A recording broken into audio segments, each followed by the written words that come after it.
আজকে আমরা ইকোনমিক্সের অত্যন্ত গুরুত্বপূর্ণ এবং বিসিএসের ক্ষেত্রে মোস্ট প্রবাবলি সবথেকে ইম্পর্ট্যান্ট চ্যাপ্টার নিয়ে পড়াশোনা করব। সেই সবথেকে ইম্পর্ট্যান্ট চ্যাপ্টার এবং মোস্ট গুরুত্বপূর্ণ ডব্লিউবিসিএস বা যে কোনো পরীক্ষার ক্ষেত্রে ইকোনমিক্সের, সেটা হচ্ছে আরবিআই এবং ব্যাংকিং স্ট্রাকচার। তাহলে আমরা আজকে আরবিআই এবং ব্যাংকিং স্ট্রাকচার শুরু করব। এক মিনিট।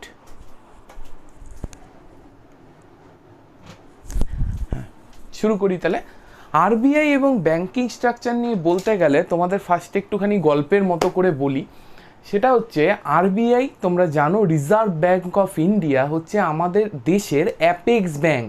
অ্যাপেক্স ব্যাঙ্ক মানে সর্বোচ্চ ব্যাঙ্ক, যে গোটা ইন্ডিয়ান ইকোনমিকে মানিটারি পলিসির মাধ্যমে নিয়ন্ত্রণ করে। আমরা বলেছি দেশের ইকোনমিকে নিয়ন্ত্রণ করার জন্য দু রকমের পলিসি হয়, একটা ফিসকাল পলিসি, একটা মানিটারি পলিসি। ফিসকাল পলিসি যেটা আমাদের দেশে মিনিস্ট্রি অফ ফিনান্স নিজেদের হাতে রেখেছে এবং অ্যানুয়াল ফিনান্সিয়াল স্টেটমেন্ট বা বাজেটের মাধ্যমে সেটাকে তারা নিয়ন্ত্রণ করে। এবং মানিটারি পলিসি টোটালটাই ভারতবর্ষের দিয়ে দেওয়া হয়েছে আমাদের অ্যাপেক্স ব্যাঙ্ক আরবিআইয়ের হাতে। এই আরবিআই এবং তার ব্যাংকের থেকে যে কোনো পরীক্ষায় প্রচুর প্রশ্ন আসে। তো ফার্স্ট আরবিআই কিভাবে হলো বা ভারতের সেন্ট্রাল ব্যাংক কিভাবে হলো, history of Indian central bank বা অ্যাপেক্স ব্যাংকটা আমাদের জানা দরকার। আমি বলছি ভালো করে শোনো, লেখার দরকার নেই, আমি বলে দেব কোনটা লিখতে হবে, কারণ এগুলো তোমাদের হ্যান্ডআউটে অলরেডি লেখা আছে। ভারতবর্ষে একটা সেন্ট্রাল ব্যাংকের প্রয়োজনীয়তা প্রথম অনুভব করেছিল লর্ড ওয়ারেন হেস্টিংস। হিস্ট্রিতে তোমরা ওয়ারেন হেস্টিংসের নাম অনেক শুনেছ।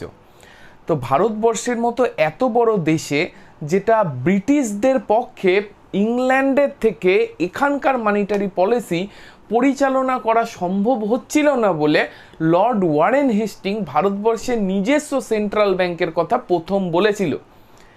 কিন্তু ব্রিটিশ পার্লামেন্ট ওয়ারেন হেস্টিংসের এই আবদারকে গর্হিত অপরাধ বলে মনে করেছিল।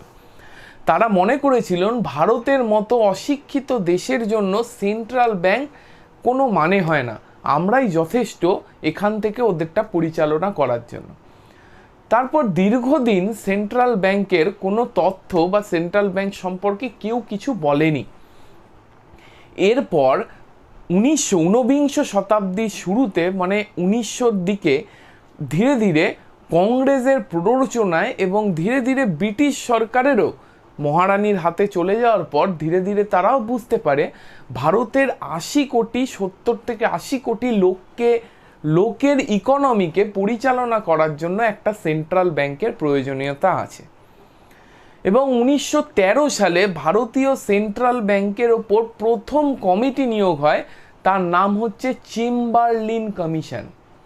এই চেম্বারলিন কমিশন ভারতে সেন্ট্রাল ব্যাংকের পক্ষে রায় দেয়।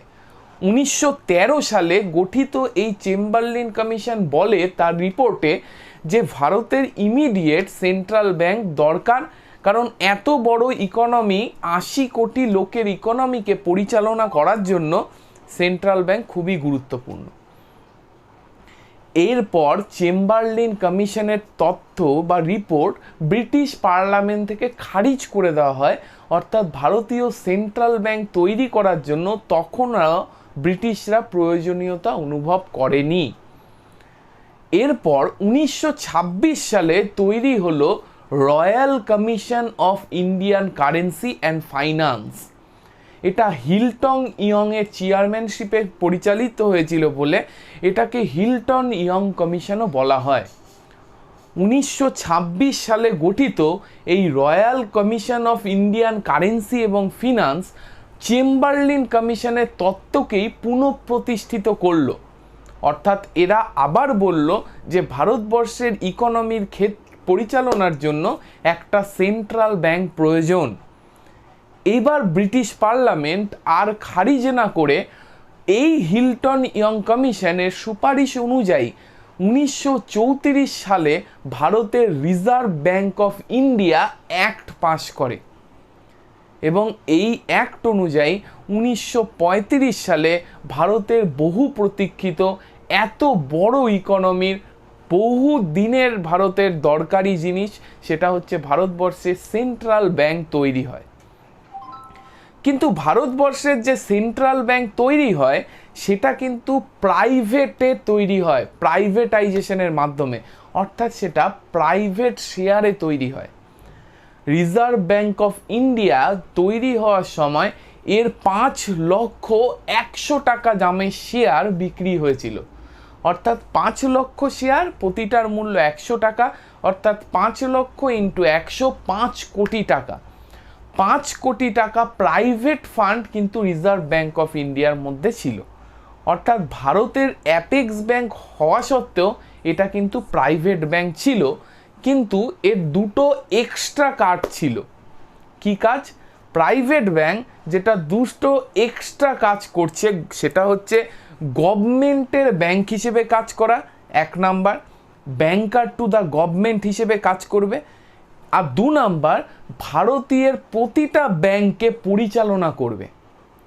তাহলে রিজার্ভ ব্যাংক তৈরি হলো 1935 সালে 1934-এর অ্যাক্ট অনুযায়ী, কিন্তু তৈরি হলো প্রাইভেট ফান্ডিং নিয়ে, সঙ্গে নিয়ে গভর্নমেন্টেরও ফান্ডিং ছিল, কিন্তু 5,100,000 টাকা অর্থাৎ 5 কোটি টাকার প্রাইভেট ফান্ডিংও ছিল। প্রাইভেট ব্যাংক হলেও এটা দুটো এক্সট্রা কাজ করার জন্য নিজেকে তৈরি করলো। সেই দুটো এক্সট্রা কাজ কি?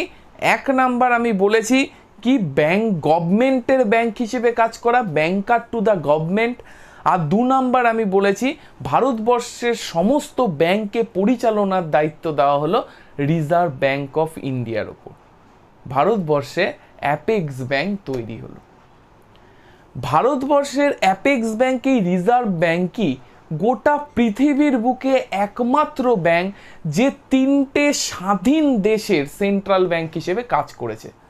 Not a matter of joke, একটা ব্যাংক অধীনস্থ নয়, 3খানা স্বাধীন দেশের অ্যাপেক্স ব্যাংক হিসেবে কাজ করেছে।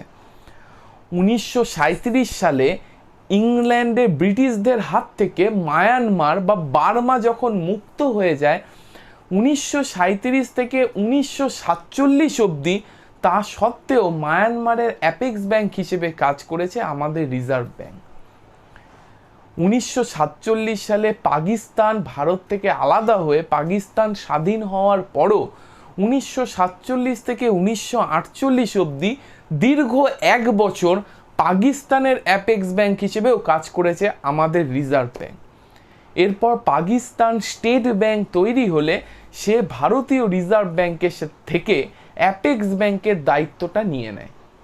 কিন্তু তার আগে 1 বছর কিন্তু পাকিস্তানের অ্যাপেক্স ব্যাংক অর্থাৎ পাক স্টেট ব্যাংক তৈরি হওয়ার আগে পাকিস্তানের অ্যাপেক্স ব্যাংক হিসেবে কাজ করেছে আরবিআই। আর ইন্ডিয়ার অ্যাপেক্স ব্যাংক তো স্বাধীনতার পর থেকে টিল ডেট আজ অবধি রিজার্ভ ব্যাংক অফ ইন্ডিয়া আছে। রিজার্ভ ব্যাংকের হেডকোয়ার্টার নিয়ে একটা অদ্ভুত ঘটনা আছে, সেটা হচ্ছে ফার্স্ট যখন রিজার্ভ ব্যাংক 1935-এ তৈরি হয় তখন এর হেডকোয়ার্টার ছিল কোথায়? হেডকোয়ার্টার স্থাপিত হয়েছিল কলকাতাতে, এবং রিজিওনাল অফিস ছিল দিল্লি, মুম্বাই আর চেন্নাই, যদিও তখন মুম্বাই বোম্বে আর চেন্নাই মাদ্রাস ছিল।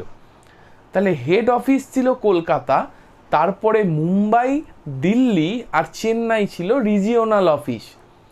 কিন্তু পরবর্তীকালে কলকাতা একটা সাইড অর্থাৎ ইস্টার্ন সাইডের ভারতবর্ষে হয়ে যাচ্ছে বলে পরবর্তীকালে এটার স্থানান্তরিত করা হয়, ব্রিটিশরাই এর হেডকোয়ার্টার স্থানান্তরিত করে তৈরি হওয়ার মাত্র 2 বছরের মাথায়। 2 বছর পর ভারতবর্ষের রিজার্ভ ব্যাংক অফ ইন্ডিয়ার হেডকোয়ার্টার স্থানান্তরিত হয়ে নিয়ে যাওয়া হয় মুম্বাইয়ে, এবং মুম্বাইয়ের রিজিওনাল অফিসকেও রাখা হয় এবং সঙ্গে হেড অফিসও করা হয়, এবং কলকাতার হেড অফিসটা রিজিওনাল অফিস হয়ে যায়। তার মানে এখন হেড অফিস 1937-এর থেকে হেড অফিস হয় মুম্বাই, তখনকার বোম্বে, মুম্বাই এখনকার মুম্বাই, আর রিজিওনাল অফিস হয় 4টা, সেটা হচ্ছে মুম্বাইয়ের রিজিওনাল অফিসটা তাও রেখে দেওয়া হয়, এছাড়া দিল্লি, চেন্নাই ছিল, এবং কলকাতার হেড অফিসটাও রিজিওনাল অফিসে পরিণত হয়। খেয়াল রাখতে হবে রিজিওনাল অফিস কিন্তু সেই প্রদেশের মানে সেই সেক্টরটার অর্থাৎ কলকাতা, ইস্টার্ন এবং নর্থ ইস্টার্ন ইন্ডিয়ার গুরুত্বগুলো দেখলেও, মানে কি কি কাজ করলে ভালো হয় সেটা দেখলেও তার কোনো রকম সিদ্ধান্ত রিজার্ভ ব্যাংকে বলবৎ হয় না। সে বড় জোর হেড অফিসকে সাজেশন করতে পারে যে এই কাজটা করলে এই সেক্টরে এই রিজিয়নে ভালো হবে, কিন্তু রিজার্ভ ব্যাংকের সমস্ত কাজ এবং সমস্ত ডিসিশন নেয় কিন্তু তার হেড অফিস। হেড অফিস থেকেও বলা ভালো হেড অফিসে বসে থাকা বোর্ড অফ ডিরেক্টরস। আমরা একটু পরেই বোর্ড অফ ডিরেক্টরসের স্ট্রাকচার দেখব। তাহলে খেয়াল রাখতে হবে রিজার্ভ ব্যাংকের সমস্ত ডিসিশন মেকিং পাওয়ার সমস্ত কিছু কিন্তু বোর্ড অফ ডিরেক্টর অর্থাৎ হেড অফিসের ওপর। রিজিওনাল অফিসগুলো শুধু হেড অফিসের হয়ে কার্য পরিচালনা করে সেই রিজিয়নে, বড় জোর হেড অফিসকে সেই রিজিয়ন সম্পর্কে সাজেশন দিতে পারে, তবে এই সাজেশন কখনোই হেড অফিসের বাইন্ডিং না, অর্থাৎ এই অনুযায়ী হেড অফিস কাজ করবে কি করবে না সেটা একান্তভাবেই হেড অফিস নিজে ঠিক করবে।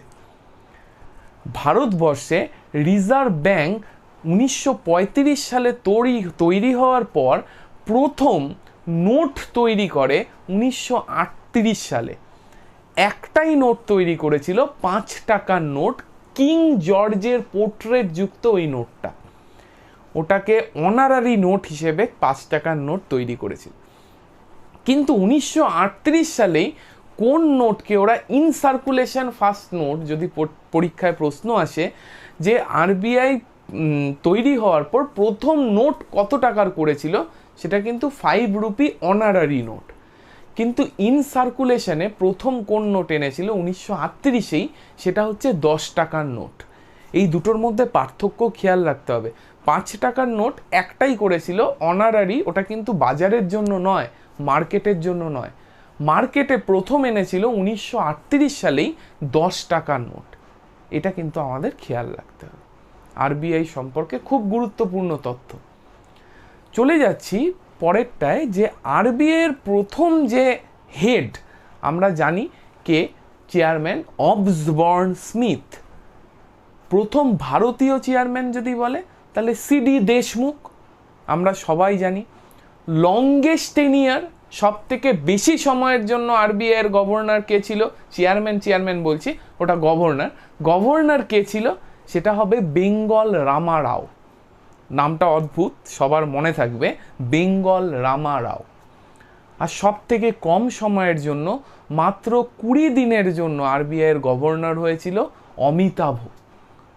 তাহলে কিছু লেখার দরকার নেই, এগুলো সব আমাদের হ্যান্ড আউটে সুন্দরভাবে লেখা আছে, সেখান থেকে তোমরা দেখে নেবে।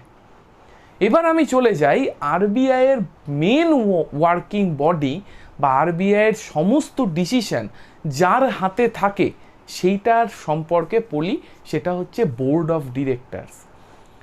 বোর্ড অফ ডিরেক্টরস কাজ করে কিভাবে সেটা পড়ার আগে আমাকে জেনে নিতে হবে যে আরবিআইয়ের এই যে টোটাল ওয়ার্কিং প্রসেস কিভাবে কাজ করবে আরবিআই, সেটা লিখে দিয়েছিল, সেটা বলেছিল প্রথম কে, বি.আর. আম্বেদকর। ভাবো, ভারতের অ্যাপেক্স ব্যাংক আরবিআই, ভারতের সংবিধান কনস্টিটিউশন আর ভারতের এসসি এসটিদের রিজার্ভেশন, এই তিনটে বড় বড় জিনিস কিন্তু একজনই করেছিল, সেটা হচ্ছে বি.আর. আম্বেদকর। বি.আর. আম্বেদকর তার একটি বই লিখেছিল, সেটা হচ্ছে problem of Indian rupee, it's origin and it's solution. ইন্ডিয়ার রুপির প্রবলেম এবং তার উৎপত্তিস্থল কোথায়, তার সমাধানটা কোথায়। এই বইতে তিনি আরবিআই তো নয়, সেন্ট্রাল ব্যাংকের ওয়ার্ক প্রসেস সম্পর্কে লিখেছিলেন। কালক্রমে সেন্ট্রাল ব্যাংকের নাম আরবিআই হয়ে গেছে, কিন্তু আমরা বারবার আরবিআই না বলে সেন্ট্রাল ব্যাংক বলাই ভালো। পরিষ্কার? তাহলে এবার আমি দেখে নিই আরবিআইয়ের বোর্ড অফ ডিরেক্টরস, যেটা আরবিআইয়ের মেন গভর্নিং বডি, হেড অফিসে বসে যারা গোটা ভারতের মানিটারি পলিসিকে পরিচালনা করছে, সেই বোর্ড অফ ডিরেক্টরসে কতজন থাকে এবং তার স্ট্রাকচারটা কি। এই পার্টটা, এই যে স্ট্রাকচারটা আমি বোর্ডে করব, এটা কিন্তু তোমরা লিখে নেবে। তাহলে শুরু করি। আমি লিখেই রেখেছি কি board of governors. Board of governors total 21 জন মেম্বারকে নিয়ে তৈরি। কত? 21 মেম্বার্স আর there in the board of governor. এবার আমি দেখে নিই মেম্বারগুলো কি কি। একজন গভর্নর থাকে, আমি শর্টে লিখছি, আমার জায়গা কম। একজন গভর্নর থাকে, খুবই ইম্পর্টেন্ট। এখন আছে শশীকান্ত দাস, কিন্তু তোমরা এটা লিখবে না, তোমরা শুধু একজন গভর্নরই লিখবে, কারণ গভর্নর সময়ের সাথে চেঞ্জ হয়। তোমরা ফিনান্সিয়াল অ্যাফেয়ার্সে পেয়ে যাবে যে কোন সময় কে গভর্নর, আমারই ভিডিওতে। তাহলে একজন গভর্নর থাকবে, তাকে হেল্প করার জন্য থাকবে 4 জন ডেপুটি গভর্নর। 4 জন ডেপুটি গভর্নর থাকবে তাকে হেল্প করার জন্য। এখন একজন নেই, তিনি বেরিয়ে গেছেন, ভাইরাল আচারিয়া। এখন টোটাল 3 জন ডেপুটি গভর্নর আছেন। আর ভাইরাল আচারিয়া সরকারের সাথে মনোমালিন্য হওয়াতে তিনি ছেড়ে চলে গেছেন। কিন্তু এটাও তোমরা লিখবে না, কারণ তোমাদের সময় তোমরা যখন ভিডিওটা দেখছো তখন 4 জন হয়ে যেতে পারে। ফিনান্সিয়াল অ্যাফেয়ারে প্রতি মাসে নজর রাখবে এইগুলো সম্পর্কে লেটেস্ট তথ্য দেওয়ার জন্য, দেখার জন্য ফিনান্সিয়াল অ্যাফেয়ার্সের ভিডিওতে। এরপর চলে যাই নেক্সট যে সদস্য, সেটা হচ্ছে 2 ফিনান্স মিনিস্ট্রি রিপ্রেজেন্টেটিভ। 2 জন ফিনান্স মিনিস্ট্রি রিপ্রেজেন্টেটিভ। নেক্সট চলে যাচ্ছি আমরা, যেটা ফিনান্স মিনিস্ট্রি রিপ্রেজেন্টেটিভ, এটা মেনলি হয়, আচ্ছা তোমরা লিখেই রাখতে পারো, মেনলি হয় ইকোনমিক অ্যাফেয়ার্স সেক্রেটারি। আর 2 নাম্বার ফিনান্সিয়াল অ্যাফেয়ার্স সেক্রেটারি। এই 2 রকমের হয়, ইকোনমিক অ্যাফেয়ার্স সেক্রেটারি আর ফিনান্সিয়াল অ্যাফেয়ার্স সেক্রেটারি। এবার চলে আসি আর কে কে থাকে, আমি নিচে লিখছি। আর থাকে 10 গভর্নমেন্ট নমিনেটেড মেম্বার্স।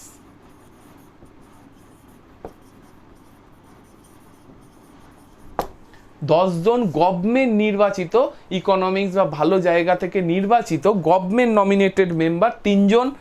আর 4 লোকাল বোর্ড হেডস। লোকাল বোর্ডের 4 জন হেড, অর্থাৎ কি ওই যে কলকাতা, মুম্বাই, দিল্লি, চেন্নাই 4টে রিজিওনাল যে বোর্ড, তার 4 জন হেড। তাহলে কতজন হচ্ছে? 4 আর 10 14, 15, 16, 16 আর 4 20 আর 1 21, 21 মেম্বার। মজার ব্যাপার, আরবিআই একটা অ্যাপলিটিক্যাল বডি। তোমরা যখন পরীক্ষায় আসবে তাতেও লিখবে আরবিআই একটা অ্যাপলিটিক্যাল বডি, কিন্তু প্রকৃতপক্ষে দেখো 2 জন থাকে ফিনান্স মিনিস্ট্রি রিপ্রেজেন্টেটিভ গভর্নমেন্টের, ফিনান্স মিনিস্ট্রি তাদের নির্বাচন করে, অবশ্যই তাহলে সেই 2 জন গভর্নমেন্টেরই লোক হবে। আর 10 জন থাকে গভর্নমেন্ট নমিনেটেড মেম্বার, মানে 10 আর 2 12, টোটাল 21। তাহলে ভোটে জিততে গেলে কটা ভোট লাগবে? 12টা ভোট লাগবে, 11টা ভোট লাগবে, আর 12 জন গভর্নমেন্টের মেম্বার। তাহলে আদেও অ্যাপলিটিক্যাল বলাটা ঠিক না, কিন্তু আমরা পরীক্ষায় আসলে তাও অ্যাপলিটিক্যালি লিখব। তাহলে আমাদের আরবিআইয়ের বোর্ড অফ ডিরেক্টরস আমরা বুঝে গেছি। এবার আমরা পরের ভিডিওতে আরবিআইয়ের বিভিন্ন নিজস্ব যে সংস্থা আরবিআইয়ের হয়ে যারা কাজ করে তাদের সম্পর্কে পড়ব, আর আরবিআইয়ের মেন কাজ কি সেটা জেনে নেব।